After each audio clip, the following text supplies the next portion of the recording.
প্রিয় দর্শক আসসালামু আলাইকুম। আমি ডক্টর বজলুর রহিম রিপন আপনাদের সবাইকে জানাচ্ছি শুভেচ্ছা। প্রিয় দর্শক, কাঁধে ব্যথা, কাঁধ শক্ত হয়ে যায় যেটাকে আমরা বলি ফ্রোজেন শোল্ডার এবং এই ফ্রোজেন শোল্ডার কিন্তু খুবই কমন একটি সমস্যা। এটি অনেকের ক্ষেত্রেই হয়ে থাকে। তো এই ধরনের ফ্রোজেন শোল্ডার হলে যে বিষয়টি ঘটে যে আমাদের কাঁধের ব্যথা হতে পারে, কাঁধ শক্ত হয়ে যায়, কাঁধের মুভমেন্টটা অনেক সময় কমে যায়। বিশেষ করে আমরা যখন মাথা আঁচড়াতে যাই, কাপড় পরতে যাই বা হাত উপরের দিকে উঠাতে যাই বা পিঠ চুলকাতে যাই, এই ধরনের বা মানিব্যাগ থেকে টাকা বের করতে যাই, এই সমস্ত অ্যাক্টিভিটিস যখন আমরা করতে যাই তখন দেখা যায় যে আমাদের ব্যথা হয় এবং কাঁধের জয়েন্টটা অনেক শক্ত থাকে বা মুভমেন্ট করতে অনেক অসুবিধা হয়। তো এই ক্ষেত্রে যে ব্যাপারটি ঘটে সেটি হচ্ছে যে আমাদের কাঁধের যে জয়েন্ট যেটাকে আমরা শোল্ডার জয়েন্ট বলি, সেই শোল্ডার জয়েন্টের ভিতরে যে ক্যাপসুল থাকে সেই ক্যাপসুলের মধ্যে ইনফ্ল্যামেশন হয় এবং সেখানে ক্যাপসুল ফাইব্রোসিস হয়ে যায় এবং একটা পর্যায়ে গিয়ে আপনার অ্যাডহেশন তৈরি হয়। ফলে জয়েন্ট স্টিফ হয়ে যায় বা শক্ত হয়ে যায় এবং জয়েন্টের স্পেসটা কমে যায়, যে ফলে আমাদের নাড়াচাড়াটা বা মুভমেন্টটা অনেকটা সীমিত হয়ে যায়। আমাদের ফাংশনাল প্রবলেম দেখা দেয়।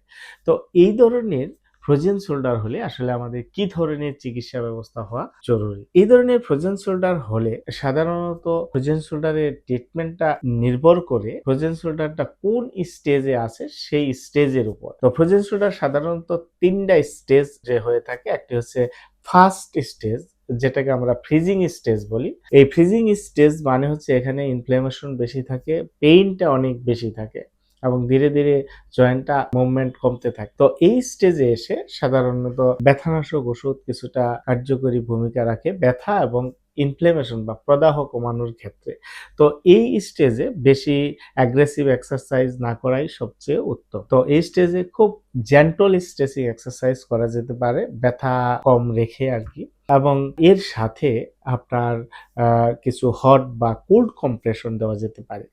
সেকেন্ড স্টেজ হচ্ছে আপনার ফ্রোজেন স্টেজ, অর্থাৎ এই স্টেজে এসে আপনার ব্যথাটা কমে যায় কিন্তু আপনার স্টিফনেসটা বা জয়েন্টের মুভমেন্টটা কম থাকে বা শক্ত থাকে। তো এই স্টেজে এসে আমরা স্ট্রেচিং এক্সারসাইজ, স্ট্রেংথেনিং এক্সারসাইজ, হ্যাঁ? অনেক সময় মোবিলাইজেশন এক্সারসাইজ করতে পারি। ফাইনাল স্টেজ যেটাকে বলা হয় থার্ড স্টেজ, এই স্টেজকে বলা হয় থয়িং স্টেজ বা রিকভারি স্টেজ। এই স্টেজে এসে ব্যথা খুবই কম থাকে এবং মুভমেন্টটাও অনেকটা বাড়তে থাকে এবং এই স্টেজে এসে আমরা প্রগ্রেসিভ স্ট্রেচিং বা প্রগ্রেসিভ স্ট্রেংথেনিং এক্সারসাইজ করে আমরা আমাদের জয়েন্টের ফাংশনটাকে আবার রিটার্ন করা বা ফাংশনটাকে আবার আগের জায়গায় নিয়ে আসা, মুভমেন্টটাকে বাড়ানো। তো এই যে স্টেজ অনুসারে আমাদের যদি আমরা ফ্রোজেন শোল্ডারের চিকিৎসাটা দিতে পারি তাহলে কিন্তু সহজেই এই ধরনের ব্যথা বা এই ধরনের ফ্রোজেন শোল্ডারের কারণে যে ডিসেবিলিটি হয় সেটিকে আমরা প্রতিরোধ করতে পারি। তো প্রিয় দর্শক, আপনারা যারা এই ধরনের ফ্রোজেন শোল্ডারে ভুগছেন, আপনি একজন বিশেষজ্ঞ ফিজিওথেরাপি চিকিৎসকের পরামর্শ নিয়ে অথবা সরাসরি বিশেষজ্ঞ ফিজিওথেরাপি চিকিৎসকের তত্ত্বাবধানে যদি এভিডেন্স বেসড চিকিৎসা আপনি নিতে পারেন তাহলে কিন্তু এই ধরনের ফ্রোজেন শোল্ডার থেকে সহজেই সুস্থ হওয়া সম্ভব। সুতরাং প্রিয় দর্শক, আপনারা যারা এই ধরনের সমস্যা ভুগছেন, আপনি একজন বিশেষজ্ঞ ফিজিওথেরাপি চিকিৎসকের পরামর্শ নিতে পারেন। আমাদের পরামর্শ নিতে চাইলে আমাদের স্ক্রিনে দেওয়া নাম্বারে যোগাযোগ করতে পারেন। ধন্যবাদ সবাইকে। আসসালামু আলাইকুম।